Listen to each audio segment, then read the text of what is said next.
워크아웃 같은 경우는 기본적으로 금융기관과 협의를 하는 거기 때문에 4인 간의 채무에 대해서는 이제 적용 대상이 아니고요. 사실 개인 회생이 대부분의 경우는 유리합니다.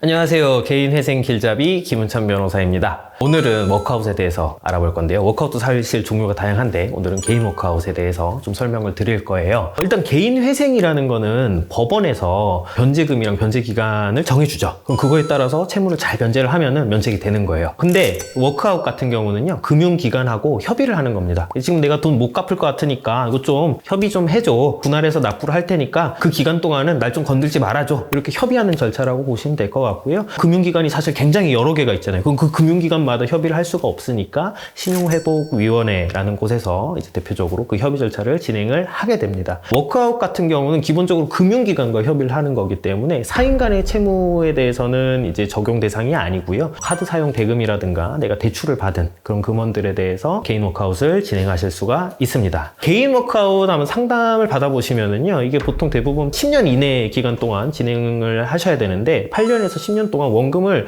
그냥 분할해서 납부하는 걸로 그렇게 안내를 할 거예요. 그 기간 동안 뭐 이자는 내지 않지만은 원금이 탕감되지는 않는 것이죠. 그렇다 보니까 사실 개인 회생이 대부분의 경우는 유리합니다. 워크아웃이 실익이 없는 경우가 굉장히 많아요. 그럼 워크아웃은 어떤 분이 좀 진행을 하면 좋느냐? 개인 회생을 진행을 했을 때 내 수입이 굉장히 커서 최저생계비를 공제를 하고 남은 변제금이 너무 큰 거예요. 그러면은 내 입장에서는 사실 3년 동안 개인 회생 진행하고 나면 거의 원금 다 갚는 거고, 그럼 3년 동안 나는 최저생계비로만 생활을 해야 되잖아요. 근데 내 입장에서는 사실은 워크아웃을 통해서 최저생계비보다 더 큰 생활비로 생활을 충분히 하고 그 장기간 동안 나는 채무를 변제를 하겠다라는 어떤 니즈가 있는 분이 있을 수 있거든요. 그런 분들은 개인 워크아웃을 진행을 하는데 실질적으로 이렇게 수입이 큰 경우가 많지는 않죠. 그래서 대부분의 케이스는 개인 회생이 훨씬 유리하고 워크아웃은 뭐 좀 실익이 존재하지 않는다라고 평가를 할 수가 있겠고요. 만약에 내 입장에서 개인 회생, 그 다음에 워크아웃 이 중에 뭐 어떤 걸 진행해야 될지 좀 고민이 된다라고 하신다면은요, 신용회복위원회에서 개인 워크아웃에 대해서 상담 받아보실 수 있기 때문에 상담 받아보시고, 그럼 월 변제금 얼마인지, 기간 얼마나 되는지에 대해서 딱 나올 거잖아요.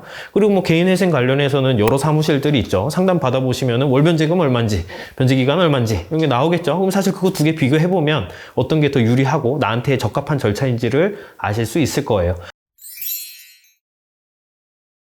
오늘은 사실은 워크아웃에 대해서 설명을 드렸지만 결론은 개인 회생이 대부분의 경우에 유리하다라는 어떤 결론에 도달하게 된 것 같고요. 관련해서 궁금하신 점 있으면 편하게 문의 부탁드리겠습니다. 감사합니다.